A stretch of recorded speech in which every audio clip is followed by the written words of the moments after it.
Isak to Arsenal. Gordon to Liverpool. Knee chance. Well, I say knee chance, right? Because I actually think there will be a chance that those players could leave Newcastle United this summer. But according to the Daily Mail, an exclusive article that's just been released in the last hour or so, Newcastle United will not allow star players to leave, even if we fail to qualify for the Champions League, which is all well and good. But I tell you what, if we don't manage to get Champions League football, the players themselves, their agents and other clubs might have something to say about it. But before we do get into this video, I want to get you as a reminder about the giveaway that we're doing with StocksFC. So here you go, listen to this one and get involved. We have a treat for you lot watching right now. Scan that QR code on your screen there now, or hit the link in the description to get yourself 5 free loan signings on StocksFC. Comment which 5 players you've chosen in the comment section on this YouTube video, and then we will pick somebody for our lucky competition giveaway winner in collaboration with StocksFC, and that will be tickets to Wembley. Joking, obviously not, you know what I mean? We're not that bloody lucky, we're not gonna give that away. Got more chance of getting the winning Euro Millions ticket than a pair of those lot, haven't you? For those that aren't in the right pot. The prize will be any shirt you want. Do you want the 90s remake shirt? Do you want this shirt, the current away shirt, the current third shirt, this season's home top, even the Carabao Cup range that they've brought out? It's up to you. A Toon top is up for grabs by scanning that QR code, hit the link in the description, signing up to StocksFC, getting the 5 free loan players. Let me know which 5 loan players those are in the comments, and then we'll pick a lucky winner. Right then, we're going to fly through the article first. Specs on, come in nice and close. Read this one here, the article itself, then give my opinions on it, and as always, drop yours in the comments below. So, we're not going to sanction any sales of our top players, even if we don't get Champions League football this year, as the Magpies are expected to show renewed ambition in the summer window. Well, I hope that part's right at least. Well, both parts, to be fair. I don't want to lose Isak, and I do want to sign new players. So we're getting into the renewed ambition that's meant to be happening this summer, and what we can expect from the club going into the huge summer window. Well, I say huge, it all depends on what happens for the rest of the season, really, doesn't it? Even though we are kind of petering away a bit. Listen, 3 losses in the last 4 Premier League games, not good enough. This game on the weekend is massive. The race for Europe against Nottingham Forest, who are right in the mix with us, obviously. Losing Man City and getting them overtaking us in points and goal difference was obviously a huge blow. We're quite lucky that Chelsea got beat on the weekend. Forest did themselves.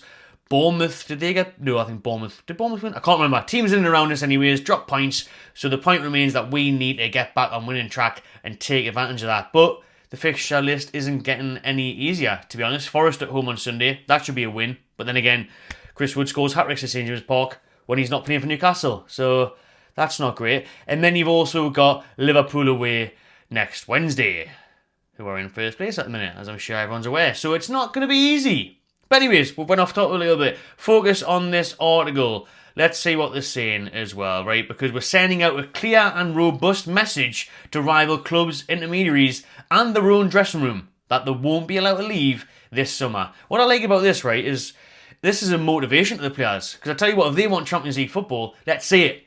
Let's see it on the pitch, because what it comes down to is them. Once they cross that white line, once they're on the pitch, it's down to them to perform and get Champions League football. Howard's setting them up pretty well, as good as he can do, really, isn't he? Well, some might argue otherwise, but went on that great run and win, didn't we? 9-10 wins in a row.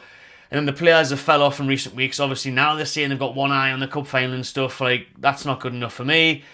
But yeah, if they want it, they have to play for it. And then if they don't get it and they want to move to a bigger club that's got Champions League football, then you need to be showing it.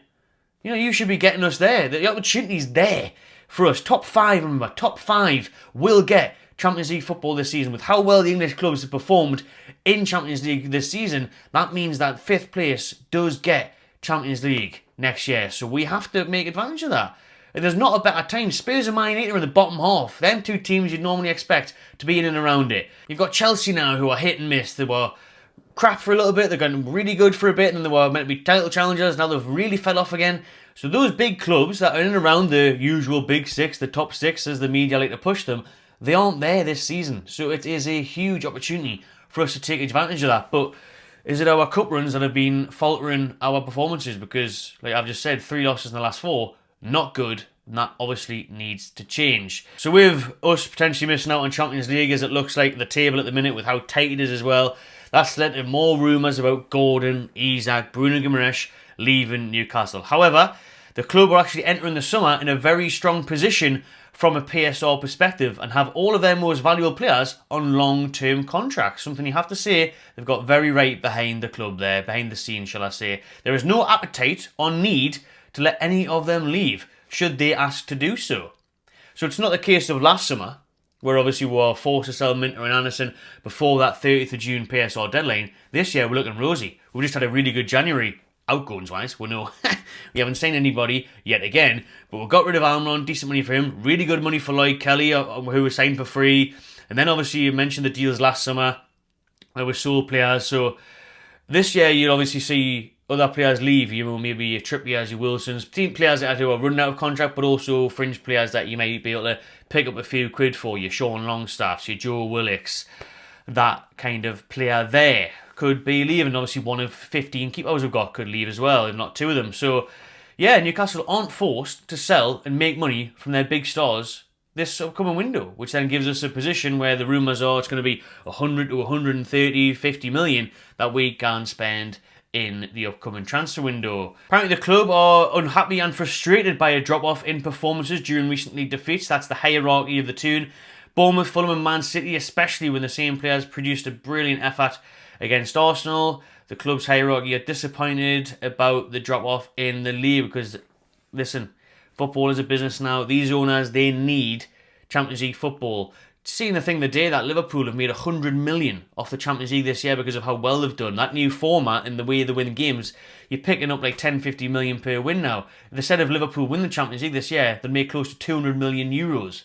That's mental. That's how important the Champions League is now. So that's why the owners are desperate to get it. You can understand it. Talks here that, Howe might start mixing things up because Wilson and Barnes are returning to fitness and Sven Botman and Joe are due back in recent weeks, that it's a wake-up call to the players to start performing in the league if they want to perform in Wembley for that Carabao Cup final.